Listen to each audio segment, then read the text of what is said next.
She was just a girl, alone, unwanted, locked in a red room as punishment. No parents, no love, no voice. But that little girl would one day grow into a woman who refused to break. This is the story of Jane Eyre, a journey of pain, strength, and love, told in simple, clear English to help you improve your language skills while inspiring your heart gag. Welcome to Epic English Stories, the place where stories teach more than just words. Why this story will help you learn English faster. Learning English doesn't have to be boring. In fact, when you listen to powerful stories like this one, you learn faster, remember more, and feel more connected to the language. Here's how this story will help you learn English. You'll hear real English used in context, the way people speak naturally. You'll learn new vocabulary through emotion and repetition. You'll get used to correct sentence structure and rhythm. You'll connect with the story, and that makes learning fun and unforgettable. So sit back, relax, and let the story of Jane Eyre guide your English journey, one chapter at a time. Part 1. The Red Room and the Silent Storm. Inside. Have you ever been punished for something you didn't do? And worse, have you ever been punished for simply being different? That was Jane, a quiet, watchful girl with eyes full of questions and a heart full of fire. She wasn't loved, she wasn't wanted, and yet she survived. At just 10 years old, Jane Eyre lived at Gateshead Hall, the grand home of her rich Aunt Reed. But don't let the word grand fool you. Jane's life there was anything but comfortable. Her cousins bullied her. Her aunt ignored her. And when Jane spoke up, they called her rude. They called her wicked. They called her mad. One rainy day, after a fight with her cruel cousin John, Jane was dragged, crying and terrified, into the room everyone feared. The Red Room. The room was dark, cold, and never used. It was the same room where Mr. Reed, her uncle, had died years ago. Now imagine this. You're locked in a room where someone died. You're a child. You're alone. And no one is coming to help. That night, Jane felt the deep sting of injustice. But instead of crying herself to sleep, she whispered one sentence to herself. I will not be like them. I will be better. Life lesson. Being mistreated does not define your worth. Jane's strength wasn't in her fists, it was in her spirit. She didn't let others write her story. She picked up the pen. English tip. Notice how we use descriptive phrases like eyes full of questions or a heart full of fire. These are metaphors, and they make your English richer and more emotional. Try using one in your next sentence. Quote of the part. I am not bird, and no net ensnares me. I am a free human being with an independent will. Jane Eyre. Now your turn. Have you ever felt like Jane, misunderstood or treated unfairly? Tell us in the comments. And if you're learning English through stories, don't forget to like, comment your favorite part, and subscribe to Epic English Stories for more powerful tales like this. Part 2. A School of Shadows, and Sparks. What if the only way to escape pain was to walk straight into more of it? After her terrifying punishment in the Red Room, something in Jane changed. She had stared fear in the face. She had felt the cold grip of loneliness. But she hadn't broken. And then, her escape came. Aunt Reed, tired of Jane's rebellious nature, sent her away to Lowood School, a place she said would fix Jane. But Lowood was no ordinary school. It was a prison of rules, cold food, colder rooms, and teachers who believed discipline was more important than kindness. Yet Jane didn't cry. She didn't complain. She observed, she learned, she endured. And then, she met someone who changed her life, Helen Burns. Helen was calm where Jane was fiery. She accepted pain without anger. She believed that patience was power. Jane, she once said, life is short. If we spend it hating those who hurt us, we become like them. That sentence stayed in Jane's heart forever. But fate was cruel again. One bitter winter, a sickness swept through Lowood. Many girls fell ill. Some never recovered. Helen was one of them. Jane sat beside her as she grew weaker. She held her hand as Helen whispered her last words. Don't cry for me, Jane. We'll meet again, in a place with no pain. Helen died that night, but she left something behind. Not just memories, not just sadness. She left Jane with a new kind of strength. The strength to forgive, to grow, and to keep going. Life lesson. Even in the darkest places, the right friendship can light a path. Helen taught Jane that gentleness isn't weakness, it's wisdom. English tip. Look at expressions like life is short or a prison of rules. These are figurative expressions that add emotional meaning to your language. Try creating your own. My mind was a storm, or her words were like sunshine. Quote of the part. Even if you feel invisible, remember, your soul still shines. Let's talk. Do you have a Helen in your life? Someone who gave you strength through kindness? Share their name and what they taught you in the comments. And if you're learning English through these stories, tap that subscribe button now. Your next lesson could come from Jane's next step. Part 3. A woman with wings and no cage. Years passed. Jane was no longer a scared girl. She had become a thoughtful, educated young woman. Her eyes still held that fire, but now it burned with purpose. After years at Lowood, first as a student, then as a teacher, Jane realized something important. I want more. She didn't want to stay hidden behind stone walls. She wanted to see the world, to live life on her own terms. So she made a bold decision. Jane placed an advertisement in a local newspaper. Young woman seeks position as a governess. Soon, a reply came. She was offered a job at a place called Thornfield Hall to teach a little girl named Adele. And just like that, Jane left the only home she had ever known. She didn't know what she would find. She only knew this. She was finally writing her own story. When Jane arrived at Thornfield, she was struck by its beauty. It was mysterious, elegant, and almost too quiet. The housekeeper, Mrs. Fairfax, welcomed her warmly. Adele was sweet, curious, and full of energy. But the master of the house? He was never around. His name was Mr. Edward Rochester. And when Jane finally met him, it wasn't a romantic meeting, it was an accident. On a cold evening walk, Jane saw a horse slip on the icy road. The rider fell. It was him, Mr. Rochester. Dark eyes, harsh voice.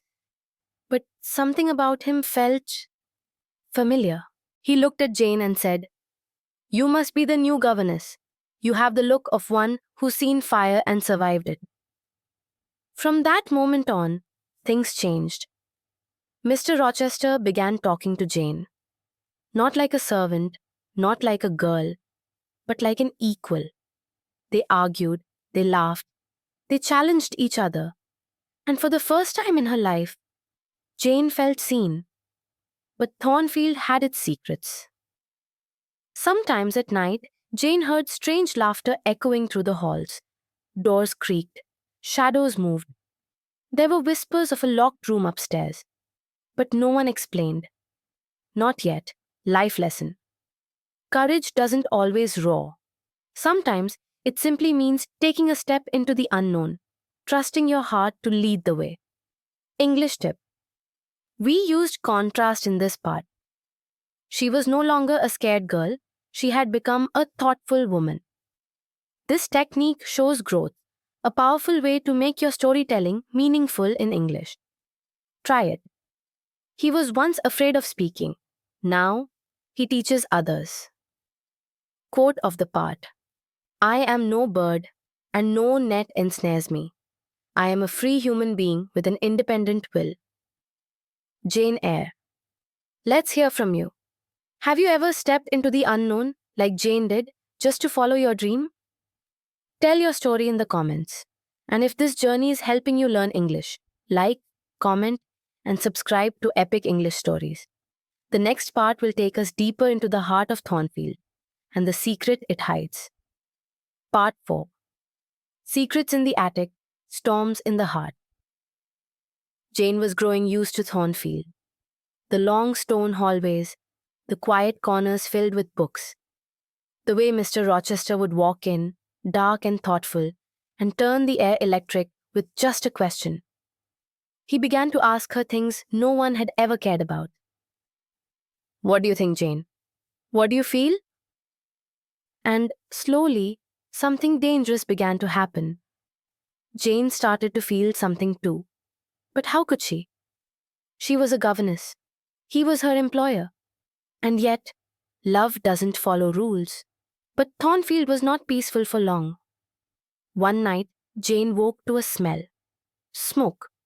She rushed down the hall and saw fire blazing from Mr. Rochester's bedroom door. Without thinking, she burst in. He was asleep, unaware his room was in flames. Jane grabbed a pitcher of water and doused the fire with everything she had.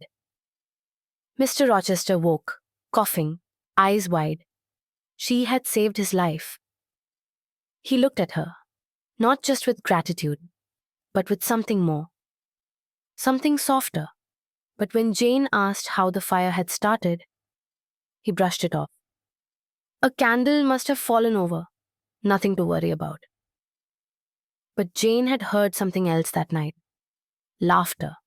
Wild, strange, coming from the locked attic. Why wouldn't anyone speak of it? Weeks passed. The seasons changed. And so did Jane's heart. She tried to stay distant, to act proper, to teach Adele and keep to herself. But Mr. Rochester invited guests. Fancy ones. Beautiful women who looked at Jane as if she were invisible. And then, he shocked her. He announced he might marry one of them. Jane's heart sank. Had she misunderstood? Was she foolish to believe that someone like her could be loved? And just when she thought of leaving Thornfield forever, he stopped her. Under a tree in the garden, he said, "You, Jane, are my equal, my love. Will you marry me?" The world fell silent. Jane could hardly breathe. She wasn't dreaming. This was real. She said yes, but Thornfield wasn't finished with its secrets. Life lesson. Sometimes, love comes to those who least expect it. But before you give your heart, be sure the other person has given you their truth. English tip. Notice the phrase, "the world fell silent." This is a personification. We give human feelings to things like the world. Try it. The clock held its breath, or the wind whispered her name. These phrases make your English more poetic and powerful. Quote of the part. Do you think because I am poor, obscure, plain and little, I am soulless and heartless? I have as much soul as you and full as much heart. Jane Eyre. Now it's your turn. Have you ever felt like Jane, afraid to hope for something too beautiful? Tell us your story in the comments. And if this series is helping you learn English and love literature, comment your favorite line. And don't forget to subscribe to Epic English Stories. Part 5. The wedding that never was imagined, standing at the edge of happiness, only to be pulled back into the storm. Jane was glowing. She was finally engaged to Mr. Rochester. Not a fairy tale love, not perfect, but real, deep, fierce. She had gone from the abandoned orphan to a woman someone wanted by his side, forever. But Thornfield Hall had one last secret to reveal. The morning of the wedding arrived. The church was quiet. A few guests sat in the pews. Jane wore a simple dress, but her eyes sparkled like stars. Mr. Rochester stood beside her, strong and certain. The priest began. "Do you, Edward Fairfax Rochester, take this woman?" And then a voice interrupted. "I object." Gasps, silence. A man stepped forward from the crowd. He was a lawyer. And with a chilling calm, he said, "This wedding cannot proceed. Mr. Rochester is already married." Jane's heart dropped. She thought it was a joke, a mistake. But then, Mr. Rochester didn't deny it. He confessed. Yes, he was married. His wife was alive. But she wasn't like other women. She was mad, violent, unpredictable, and locked away in the attic of Thornfield for years. That's what Jane had heard all along. The laughter, the footsteps, the fire, it was her. He said he loved Jane, that his first marriage was a mistake, that he was still a free man in his heart. But Jane stood there, torn. He had lied, not just to the world, to her. That night, Jane packed her things quietly. No tears, no screams, just silence. She left Thornfield before dawn. No money, nowhere to go.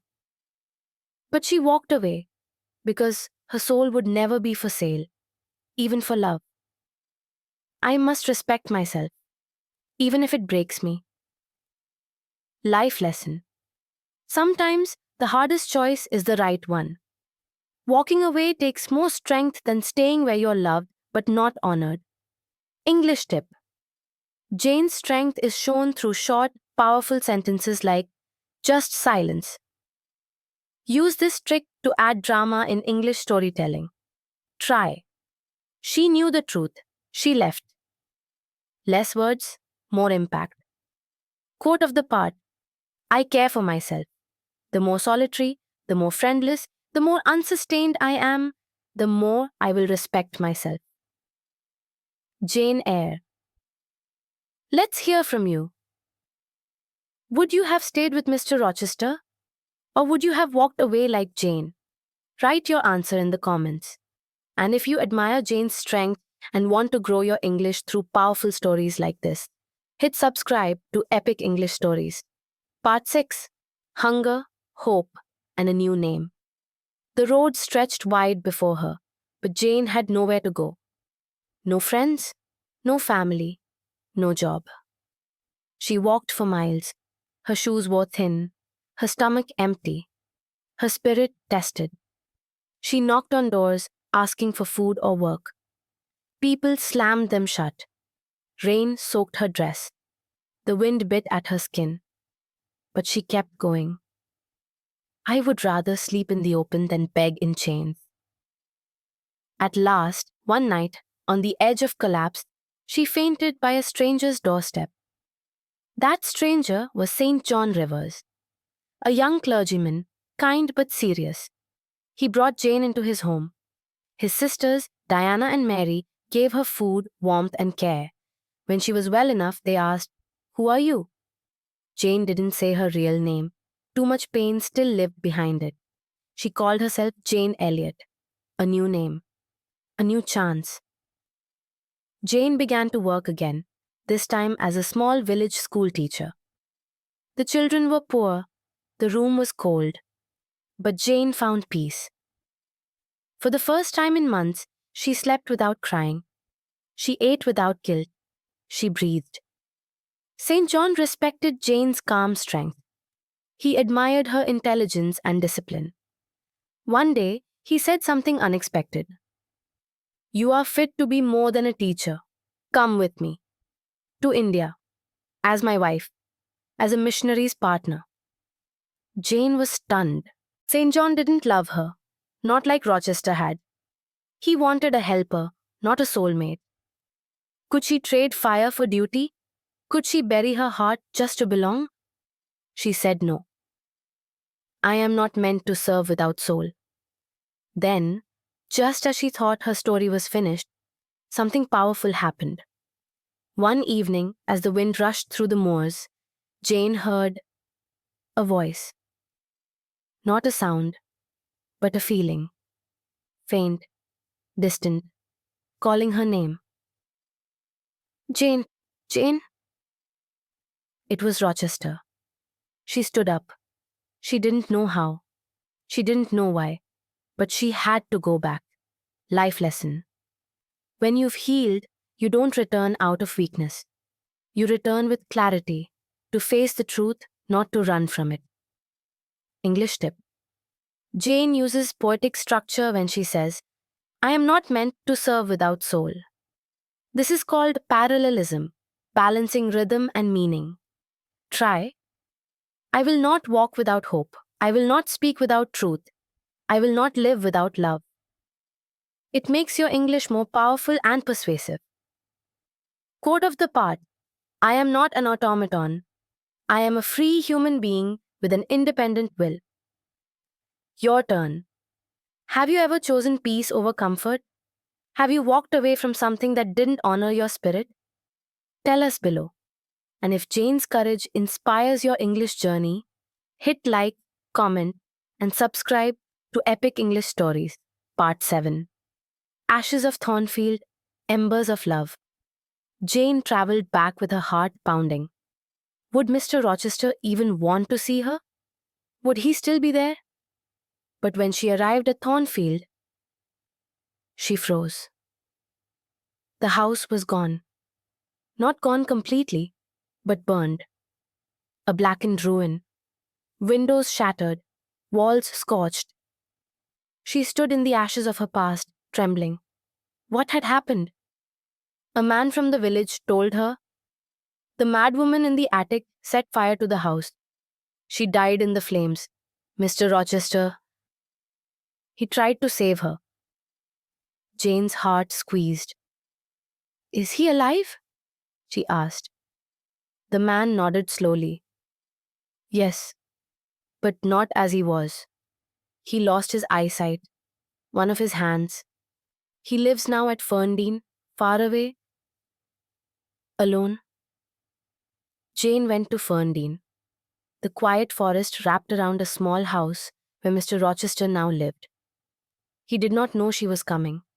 She found him walking blindly in the garden, leaning on a stick. Older. Weaker. But still him.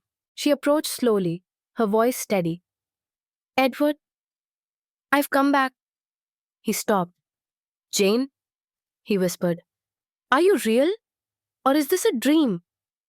She took his hand. It's me. I've come home. He wept, not out of sorrow, but relief. He had thought she was lost forever. She had thought she could never return. But in the end, love found a way. Not as it was before. Not young and wild and careless, but deeper. Built on truth, built on respect, built on pain that had been survived. They married, quietly, joyfully. He could not see her smile, but he felt it every day. Life lesson. True love doesn't demand perfection. It waits, it endures, it grows in silence, and speaks through kindness. English tip. Jane says, are you real? Or is this a dream? This is a rhetorical question. One asked for effect, not an answer. Use these to show emotion in English. Try. Was I supposed to forget? Could anyone survive such pain? It adds drama and feeling to your speech or writing. Quote of the part. Reader, I married him. Jane Eyre. Just 5 words, but full of strength, simplicity, and peace. Your turn. Have you ever lost something, only to find it again when you were stronger? Let us know in the comments. And if Jane's story has inspired your heart and your English, make sure to like, comment, and subscribe to Epic English Stories. Part 8. Looking back with clear eyes. Years have passed, the storms are gone, the tears dried, the fires burned out. Now Jane sits near a window at Ferndean. Her child sleeps in her arms. Mr. Rochester, her husband, sits nearby, smiling softly, though his eyes see only darkness. And Jane reflects. She once had no name, no money, no family. She was the girl in the red room, the pupil nobody believed in, the governess no one noticed, the bride left at the altar, the woman who walked away from love twice. But today, she is a wife, a mother, a writer of her own story, and most of all, she is free. She remembers asking as a child, "Why does the world not want me?" Now she knows. The world didn't need to want me. I only needed to want myself.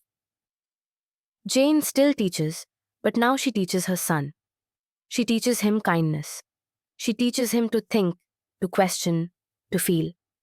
And sometimes she teaches him English, words like hope, courage, dignity. Not just to speak, but to live. And to you, dear listener, Jane would say, if you feel forgotten, don't give up. If you feel unloved, love yourself first. If you feel your English is weak, practice through stories, because stories teach not just language, they teach life. Final life lesson. You do not need to be rich, beautiful, or perfect to be powerful. You just need to know who you are and never let go of that truth. Final English tip. Jane's voice is strong because it's honest and simple. You don't need big words to move hearts. Even this works. I was lost, but I kept walking. Now I am home. Write your story in your words. Speak with truth. That's powerful English. Final quote of the story. I am not afraid. I was born to speak, to live, to choose. And I chose love. Your final reflection. Which part of Jane's journey touched your heart the most? Was it her childhood pain, her quiet strength, her choice to walk away? Tell us below. Your story matters too. Leave your thoughts in the comments. Like if you felt inspired. Subscribe to Epic English Stories for more tales that teach your heart and your English. Until next time, keep learning, keep believing, and never forget, you too are the hero of your story.